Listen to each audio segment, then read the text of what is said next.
İnsan nima uchun yashaydi? Kimlar mal dunyo uchun, kimlar amal mansab qo'g'ilishib, kimlar o'zlari to'g'rilab qaragan ma'lum ideologiyani taraqqiy qildirish uchun. Yana alla kimlar batil ilohlarga cho'qinib umrini shuning yo'liga atab yashaydi. Undaqda musulmonchi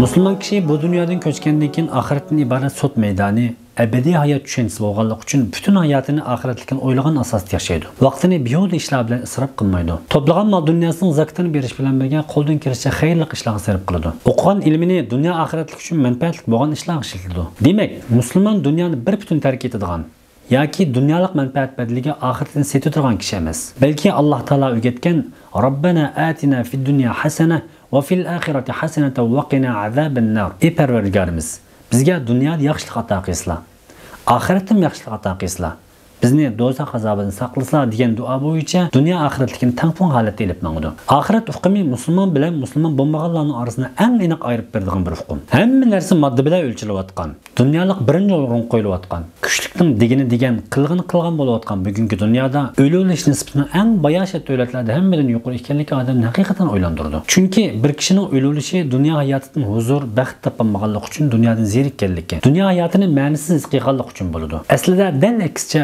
bayashat, paravan turmushga ega, xalqning erishadigan kishilar baxtli, huzur ichida yashashi.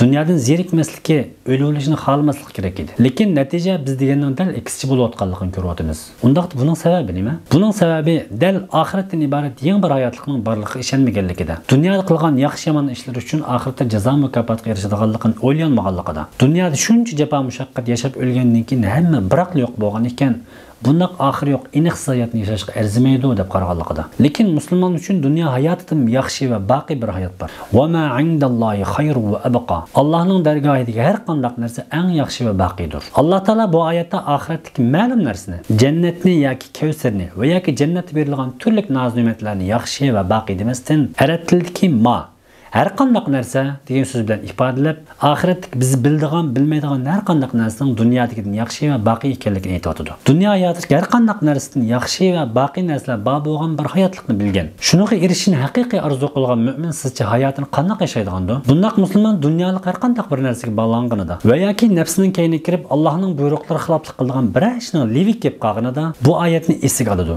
Arzusining nafs xohishining keyniga qarog'lash kirmaydi. Balki buni o'lchamga soladi. Men bunga erishish uchun qilayotgan ishim oxiratligim uchun foydaliqmi yoki ziyonliqmi deganni o'ylaydi. Agar ziyonliq bo'lganida oxiratlik eng yaxshi va baqiy bo'lgan mukofotga erishish uchun uningdan ikkilanmay voz kechalaydi. Agar biz Allohning dargohidagi texim yaxshi va baqiy ekanligini chin tilimizdan tasdiqlay olsak, hayotimizning butun jarayoni qilib kuchidi. Atrofimizdagi kishilar bilan bo'lgan munosabatlarimiz osonlashadi. Yo'qolgan sabablar tufayli do'st birodarlarimiz yoki halol juftimiz bilan azorlashib qolganimizda va g'ururimiz ustiga kelib kechirolmaganimizda yoki kechirim so'ray olmaganimizda Allohning huzuridagining hammadan yaxshi ekanligini, bu hayotning bunchalik qilishga arzimaydiganligini, balki ko'zni yumib ochiqcha o'tib ketadigan bir hayotni yashayotganligimizni. Buning uchun nafsimizning orqaga oxiratligimizga ziyon yetkazishimizdan qat'iy arzimaydiganligini his qiladi. Buning aksi bo'lganda nafsning oxir kirib bir og'iz kechiring degan so'zni deyolmay qarindoshlar yillarcha adovatlashib o'tadi. Texmi yomoni bu adovatni bolalarga meros qoldirdi-da, yaqin tuqqanlar yotlashib ketdi. Vaholanki musulmon kishining qon qarindoshiga emas, har qanday bir musulmon qarindoshiga 3 kundan ortiq adovat tutishi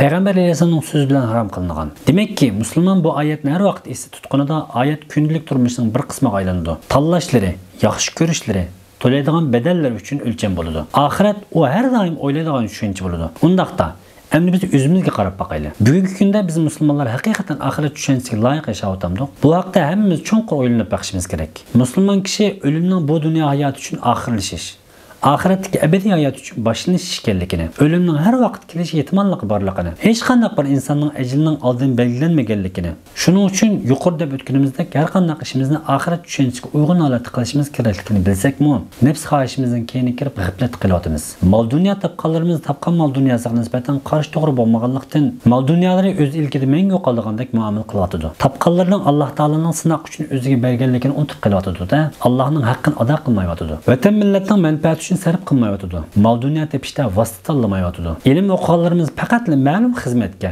ma'lum unvonga erishish uchun o'qiyotdi. Natijada bundoq ilm boshqalarga manfaat berish tugul o'zining ziyoniga hujjat bo'ladi. Vatan millat da'vosi uchun tepayotgan Barliqni shuning atayotgan mujohid, niyati durust, qilganlari Alloh rizosi uchun bo'lmaganligi uchun millatning ahvolida o'zgarish bo'lmayotidi. Ijtimoiy turmushimizda kishilar ilm berimda bir-biriga durust, samimiy bo'lmayotidi. Islomiy qarindoshlik yo'qolib ketadi. Er-ayolning orasi buzilish nisbati yuqorilab menyotidi. Alloh omonat qilgan farzandlarning tarbiyalari yaxshi bo'lmayotidi. Payg'ambar alayhisolamning bir hadisida yuqorida misol qilib o'tgan boy, alim ve mücahit qatorliq bir jamiyatning gullanishida asos bo'lgan, millatning sarxillari sanadigan 3 turli kishilarning niyati durust bo'lmaganligi uchun butun umrini shuncha xayrli ishlar bilan o'tkazganiga qaramasdan, yana do'zaxga yuzicha so'rilib tashlanganligi odamning tilini shurkandirdi. Mana bularning hammasi musulmonda oxirat tushunchasi va oxiratga bo'lgan iymonning to'liq bo'lmaganligi, balki yuzaki ekanligini ko'rsatadi.